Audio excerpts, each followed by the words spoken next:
shared this week. I was just looking around the rooms actually a few minutes ago. It looks like everyone did a fantastic job, so give yourselves a round.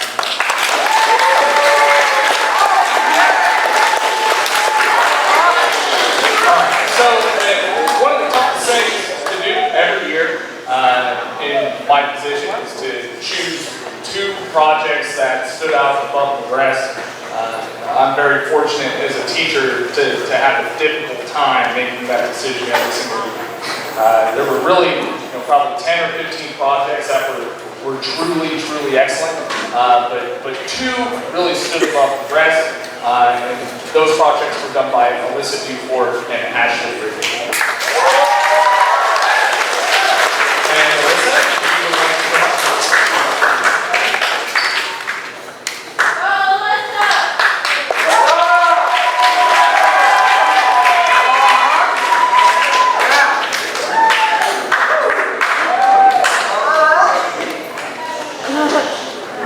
So my history project is about Harriet Tubman and the Railroad.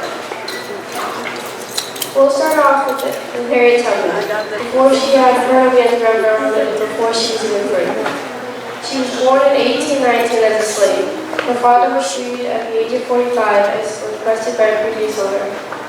The rest of the family was also supposed to be free once they got to that age, but the new owners refused to let them go. At the age of 12, Aaron went to Harriet Ross, or as we know her, Harriet Tubman, who set out to do an errand. While doing said errand, she encountered a fugitive slave who had left his plantation without permission. The fugitive slave's overseer demanded Harriet to help restrain him, though she refused. Then the overseer grabbed 2 pounds weight and threw it at the fugitive. The weight fell short and instead struck Harriet in the head, immediately knocking her out for 2 to 3 days. Her injuries were untreated, and when she woke up, she was sent right back to work. After the injury, she randomly, sometimes in the middle of conversation and doing work, collapsed and lay unconscious. No one was able to forcibly wake her up from it, she just awoke naturally. The spell would sometimes last up to 3 hours. Harriet claimed that she had sensed everything that was going on, and that she had visions she believed were from God before it happened. She also suffered from severe headaches and seizures not to be injured.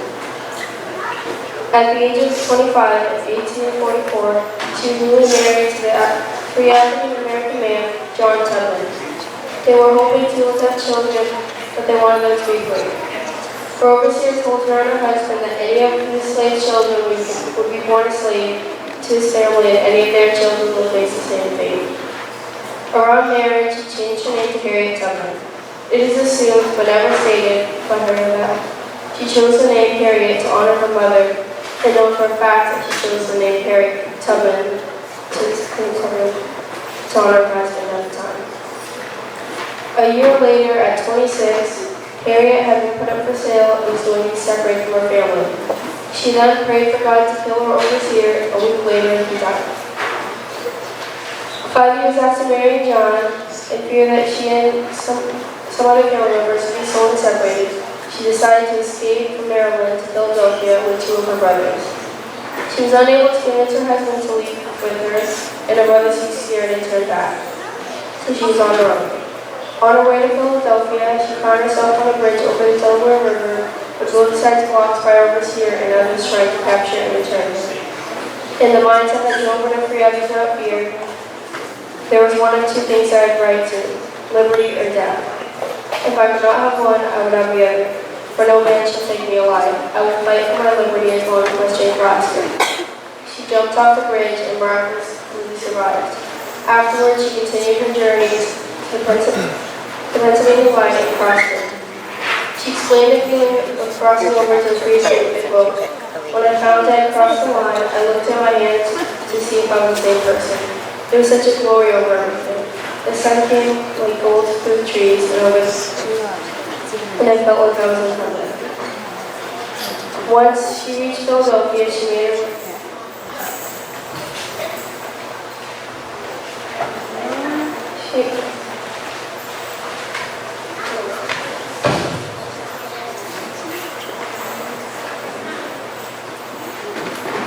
Once she reached Pennsylvania, she made her way to Philadelphia.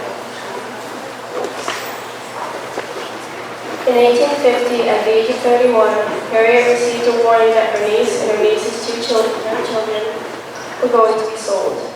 Thankfully, at the auction, her niece's husband had the winning bid, and Harriet helped the family and a few others make their way to Philadelphia. This was the beginning of many rescues.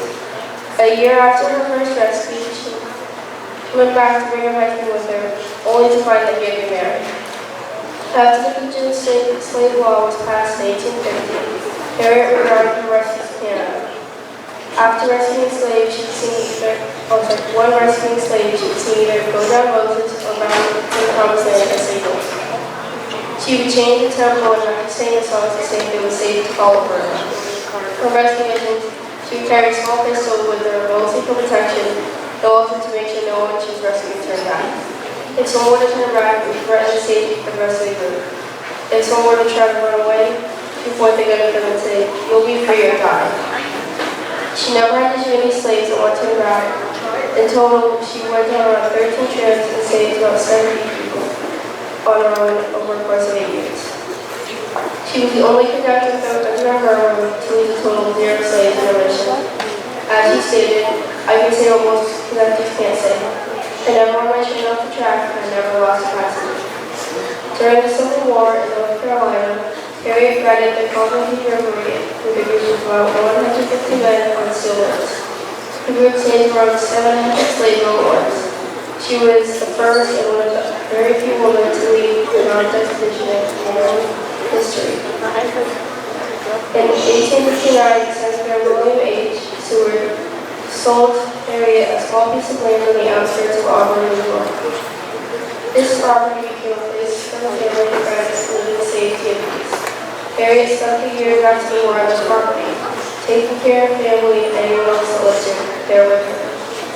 She surprisingly was very poor, yet she continued to give and donate without wanting anything in return. For example, in 1903, she donated a piece of her land to the African Methodist Episcopal Church.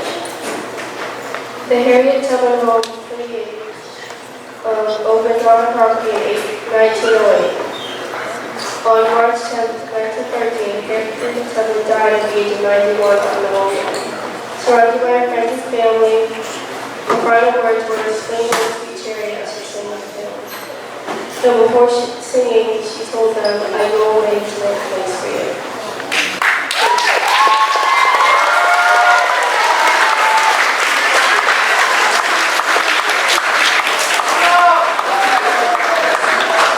All right, and next up is Ashley.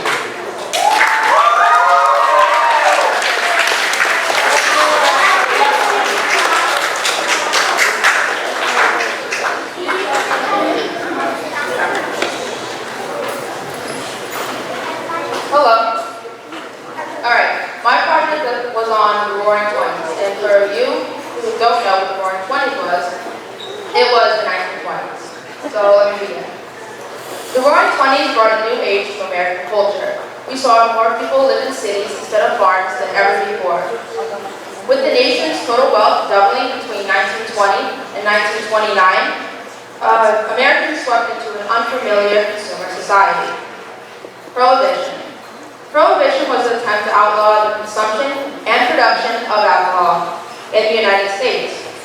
Maine was the first state to pass the Prohibition law in 1846, and the Prohibition Party was established in 1869. People believed alcohol was the cause of poverty, industrial accidents, and the breakup of families. Others felt that people who drank alcohol were associated with urban immigrant ghettos, criminality, and political corruption. This knowledge led to more support through prohibition. Prohibition through the 1880s and the 1890s. The 18th Amendment, which made the sale and transportation of alcohol legal, went into effect on January 17, 1920. Alcohol at the time was only allowed to be used for laboratory and medical purposes. Also, private possession and consumption in itself wasn't illegal, for bars and saloons were. The government's hope to bring crime down a notch had backfired. We began to see places known as speakeasies or blind pigs. These were hidden places that sold alcohol illegally. By the end of the 1920s, there was an estimate of 200,000 of them. A fun fact is that speakeasies actually got their name because typically you would have to recite a password to enter one, so you would have to speak easy. Organized crime. Prohibition put the organized in organized crime. Since booze were illegal during the 1920s, gangs started importing alcohol to sell in places like Canada and the Caribbean. Now, when you think of the 1920s most talked about gangsters, you would have to mention Scarface Al Capone. Alphonse Capone is undoubtedly the most recognizable gangster of that era. He was born to Italian immigrants in New York City and got drawn to crime at a young age. Johnny Torrio is the one who took Capone under his wing and introduced him to the underground world of organized crime. Capone got his nickname Scarface by getting into a bar fight and his left side of his face got slashed. Torrio's criminal network was called Chicago Outfit. And when Torrio retired due to a bad injury that happened during an assassination attempt, the one who took over his network was Capone. Capone was trying to seem respectable, and he was very charming, but don't let that fool you. He led many massacres and was a crime boss.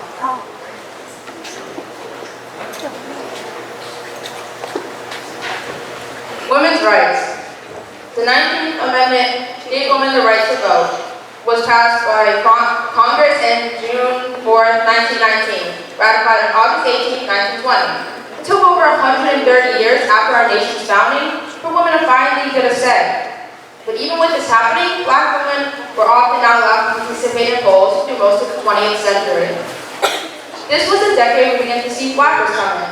Flappers were young women who embraced new freedoms both politically and sexually. They often wore their hair bobbed, wore skirts, smoked, and drank. They broke away from the Victorian image of womanhood. All of the things I had mentioned, not all of them would do, but they would at least wear the same flapper clothing. Millions of women were working in white-collar jobs. Also, there was an increase in birth control availability, so they were having fewer children. Even with new freedoms and more opportunities, women were still looked at as less than men. There were still lots of things they could not do. If they were married, they could not get their own passports and have to share one with their husbands. Up until 1922, thanks to the Expatriation Act, women who married a non-citizen lost their U.S. citizenship automatically. They were also not allowed to enlist or receive benefits in military work, and so much more. Jazz Age. The Jazz Age was a post-World War I movement in the 1920s. Although both white and black people contributed to jazz being a huge sensation in American culture, we mainly credit jazz to African Americans. Jazz migrated from New Orleans to other northern cities like Chicago and New York. Along with this, we start to see radio broadcasting and more radio technology. Dance was also a big thing in the 1920s. A popular dance had been made, and it was known as the Charleston. It was named after that because of Charleston, South Carolina. You might have heard someone named Louis Armstrong. He was an African American man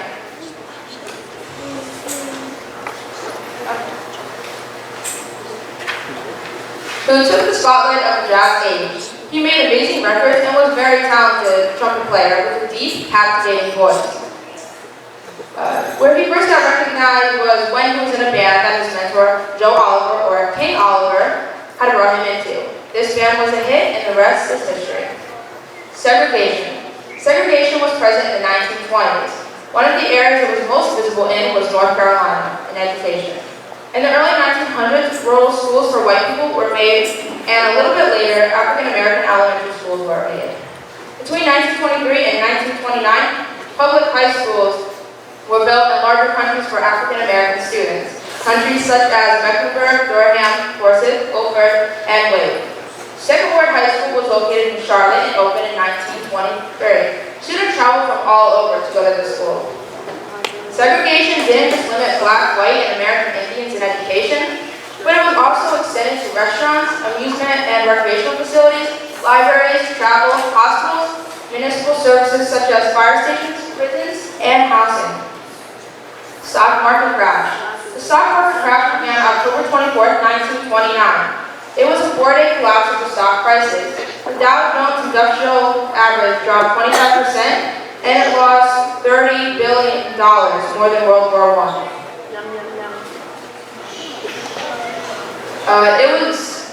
Many people believe the Great Depression started after the stock market crash, but really it started months before it. The stock market crash just put it over the edge. The Dow had been going down gradually before the crash, and then adding to the panic about market sellers, short sellings, and hedging of foreign investors, the week of the crash was hectic. The Great Depression lasted 10 years, and was said to have still affected the economy after it. Conclusion. The 1920s got the nickname the Roaring Twenties due to it being an era of prosperity, fast cars, jazz, speakeasies, and wild youth. With those magnificently fun times, there was still segregation, crime, and at the end of the 1920s, a large drop in our economic wealth. So, was the era really boring? And if so, boring in what way? I'll leave that up to you to decide.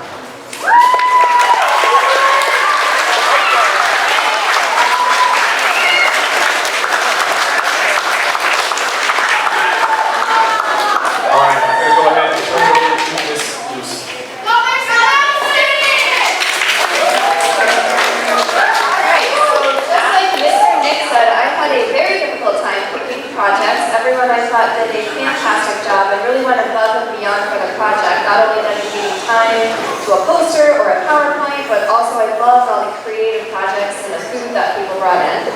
That being said, I'm going to recognize 3 students for their work today on the Social Studies Fair, and those 3 students will present in this order. So I'd like to welcome up Casey Hill, then we will have Izzy Mullins, and then we will have Parker Griffith. So Casey, come on up.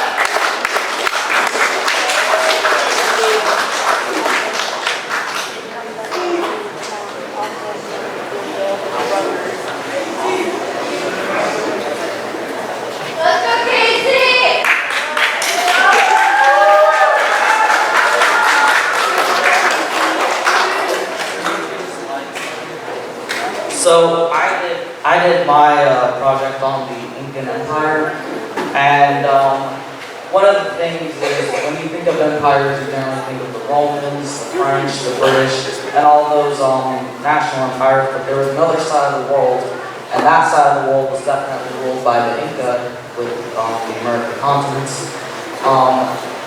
When you generally think of the Inca, you mostly would think of technological advancements, because mainly their architecture was fascinating from medieval times, and it was even better than most European cities relying on the old Roman architecture. So definitely the other side of the world was far more ahead than Europe was, and definitely Europe was suffering from a hard time in the city, but the Inca were actually prospering. They were one of the most successful empires in world history if you didn't know, and especially compared to the Aztec Inca. Mayans, they definitely were more prosperous. And their size for an empire was absolutely massive. They stretched from Colombia to Chile, and their width was hundreds of miles, so they were definitely massive, and they held millions upon millions of people, which would also contribute to their massive economic prosperity. The geography of the Inca definitely played a massive role in its success, primarily because their capital was Cusco, and if you actually look at it, it was higher altitude, so it was harder to invade, and they had very, very flat areas, and then they had very, very high areas with mountains, and if you look on the ground, see, South America is very, very close to the equator, especially when you go into Brazil and areas like that. So if it's close to the equator, then it'd be more moist and definitely hotter than compared to other areas. And the roads were literally everywhere. You can see in that picture, the red represents the roads, and they connect with all those major trading posts and the cities where people lived. So the geography definitely played a part. The language is probably one of the most unique things about it.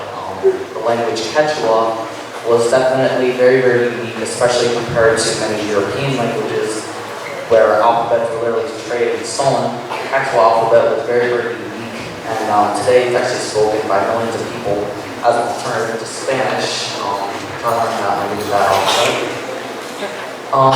Their monarchs was probably one of my favorite things about it because they were ruled by monarchy, so therefore the government didn't play every part of it was by the monarchy. And 18 people in history ruled them. And interesting fact, the Romans had over 25 rulers in 50 years. And if they had less than 18, if they had 18 rulers in in a couple hundred years, you can definitely tell the government was insanely stable. And it was just a lot of other empires in that region also called them monarchs on this, so it's not unique. The religion it's similar to modern day times because their religion played a part in everything. If they violated their religion, they would not do it. It was, one of my favorite parts about it was constantly changing words. So you would see their traditions just rapidly changing. Their gods, their names were changing. They would include different gods based on the areas they conquered. And their religious practices were very, very strange compared to modern times. Included human and animal sacrifices. And their holy places to worship was actually created naturally through walks and streams. And they actually consumed herbs and drugs that we see today as completely illegal, like ayahuasca, mostly for medicinal purposes, but also to connect to the spiritual realm. And similar to modern days where we have a pastor or a reverend to speak about our masses, they actually had shamans, which were the equivalent to doctors. Their economy is definitely my favorite part about it because it was one of the most successful plant economies in the world. It was actually a communal economy where everybody took place in the system, and that's what really brought their economy upwards. Because they had such a massive population, they had what was known as MITA. MITA was when you had to participate in unpaid labor. It was taxation, but unlike today, it was not paid with currency. In fact, they had none, so it had to be collective labor. And this was actually mainly responsible for their architectural developments. They actually did have a golden age, and however, unlike Chinese golden ages or other golden ages, this one literally lasted for decades.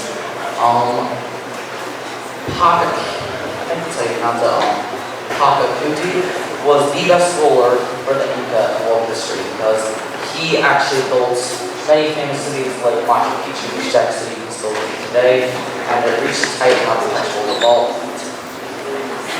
However, they had a very sharp decline in their age, and in 1525 they arrived with the Spanish. When the Spanish arrived, literally everything just fell apart. There was a conquistador named Francisco Pizarro who only had a couple hundred men, but because he had guns and brought with him diseases, the Inca was literally constantly collapsed. So basically, they had 10 million people, and it was through this 10 million people they were able to create such architectural developments. But when millions of people are dying, you cannot perform this. And when the Spanish came, it created a massive political crisis because there was civil war between Soccer and Alpha. Both were brothers and both battled for who would get the throne, but there was one key difference. Alpha controlled the northern parts of the empire, with his brother Soccer controlling the southern parts. The northern parts were definitely on higher altitude, so the north definitely had a disadvantage, but the Spanish would actually help him and murder his brother, but he would actually be murdered by the Spanish as well. Are literally less than 2 months ago. And after the Civil War, Francisco Pizarro was named Manco Capac II in charge of the Inca Empire. And this was definitely a bad mistake because he would create the last stand against the Spanish in Inca history when he left Cusco and fled to the fortress of Cochabamba. And he actually won successful battle against the Spanish. He even took back Cusco for a couple days, but he was killed by Diego de Almagro in 1544. And after they would survive for another 27 years, but their economy would continue to just decline. forever, and literally only 3 stops it was rain and a fall. The last one was tomorrow. He was executed by Francisco Pizarro, and he ultimately carved the entire Spanish colony.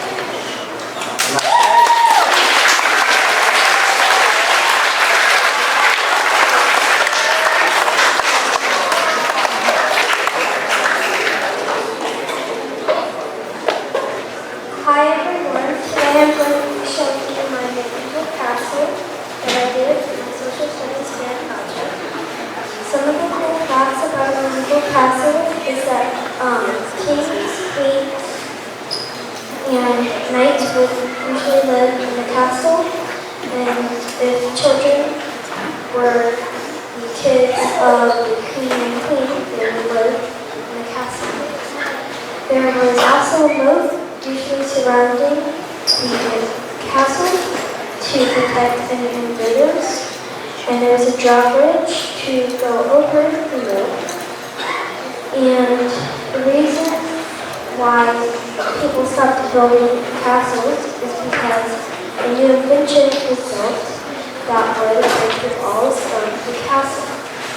And also, castles were usually built out of wood and mud, but then they stopped doing that because it would catch on fire and it would break down. So then they started making it out of stone. So usually medieval castles would start at 1100 CE for a medieval castle.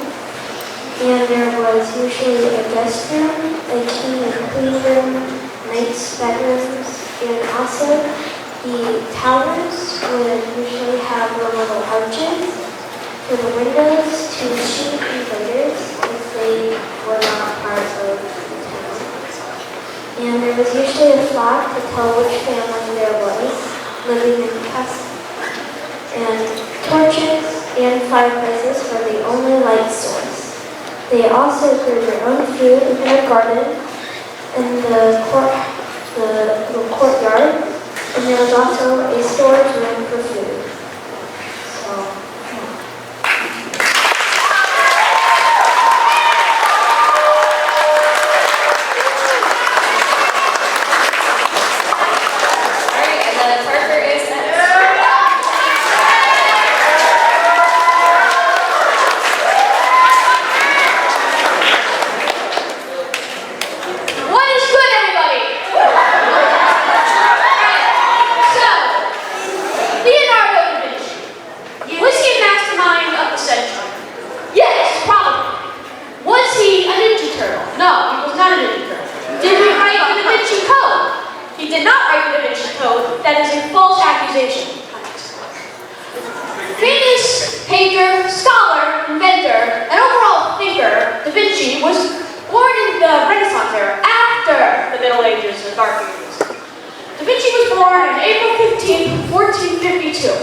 and revolutionized art, autonomy, science, math, you name it.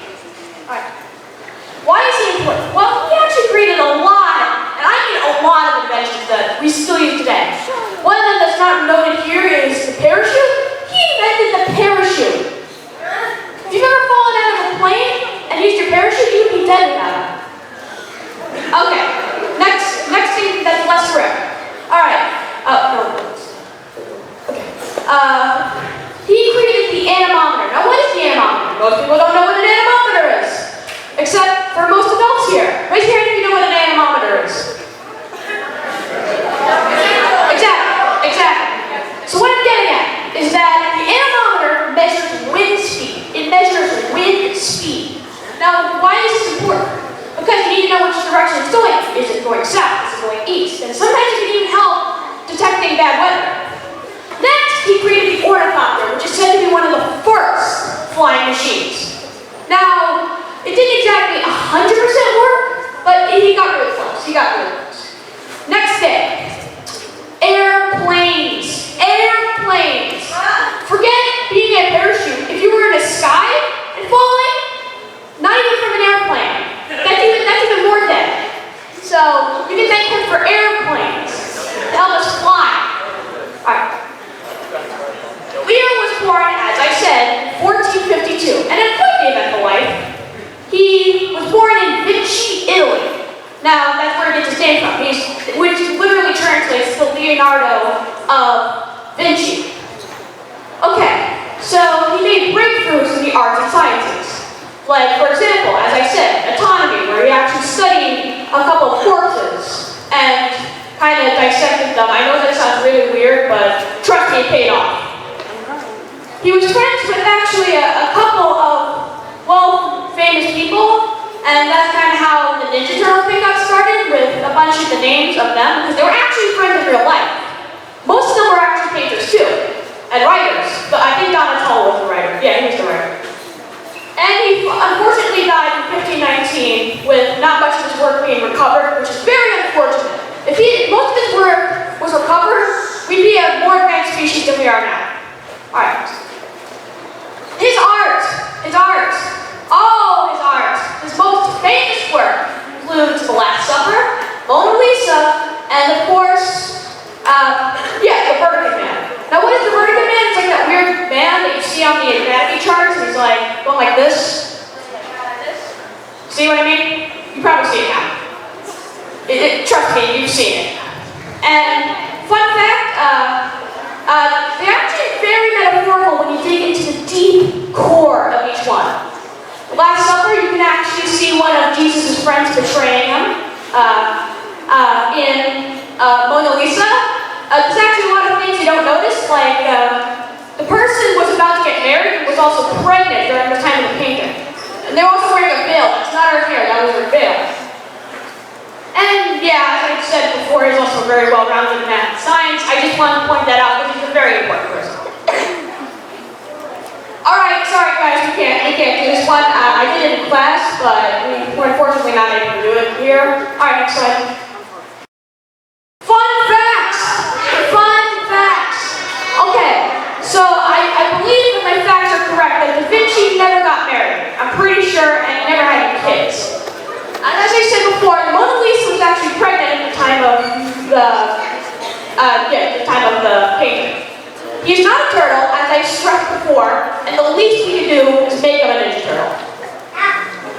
He wrote down almost all of his research, yet unfortunately not most of it has been recovered, and as I said before, advanced species, blah blah blah, and you get the point. Next time. And that is it. Alright, I want you to remember the teaching of the video and watch this video. Write it down in the phone. We'll get a cool video on the Vinci. Thank you.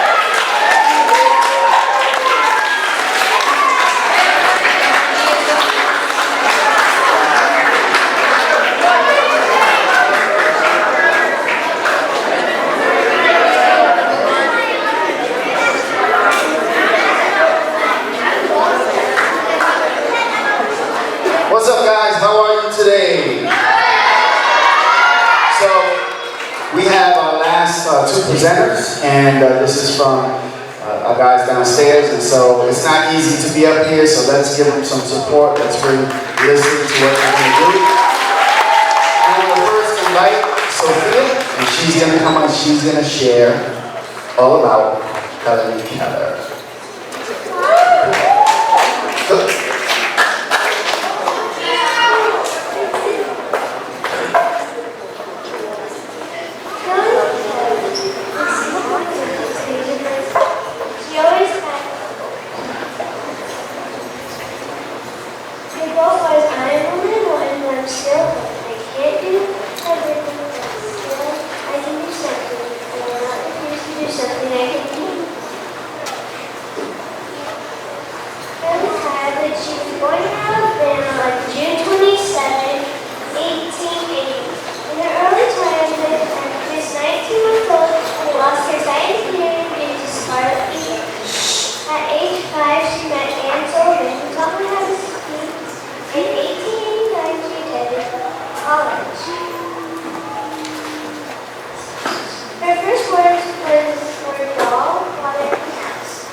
The Rms Titanic was a White Star Line ship. It was built in Belfast, Ireland. RMS stands for Royal Mail Ship. It was completed on April 2nd, 1812. The first person to die on the Titanic was 15-year-old Samuel Scott on April 21st, 1910. He fell from the hull of the Titanic as it was being built. Its maiden voyage was 107 years ago. It was said Titanic was unsinkable. Titanic's fate was sealed by an iceberg that hit the ship at 11:40 p.m. on April 14, 1912, on its maiden voyage. It sank 2 hours and 40 minutes later at 2:20 a.m. on April 15, 1912. Captain Edward Smith was in charge of the RMS Titanic on the voyage. During the tragedy, he went down with the ship and was never seen again. Most of the people died because of the cold water temperature. At the time of the crash, the water outside of the ship was 28 degrees Fahrenheit. There was about 1,600 people that died during the crash. The actual number is not known because of the duplicates and errors of the passenger list. Fun fact, the 97th anniversary of the sinking of the RMS Titanic was on my birthday, April 15, 2009.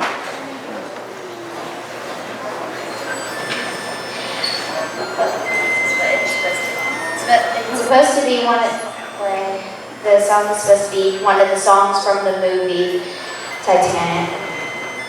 In 1997, 85 years since the tragedy, the movie Titanic hit the theaters. The movie won 11 Oscars. It was inspired by the tragedy of the Titanic. On September 1st, 1985, the final resting place of the RMS Titanic was found. It was discovered to be in 2 pieces after it sank. The debris field of the Titanic is estimated to be 5 miles by 3 miles across the ocean floor. The wreckage of the Titanic is rapidly disintegrating due to iron-eating bacteria. Scientists suggest within 50 years, the hull and most of the ship's metal will collapse on its own.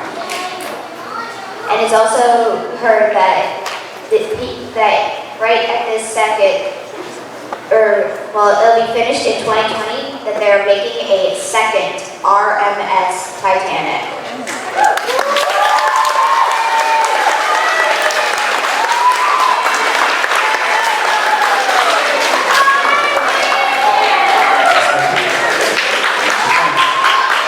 Hey guys, let's give it up one more time for the presenters.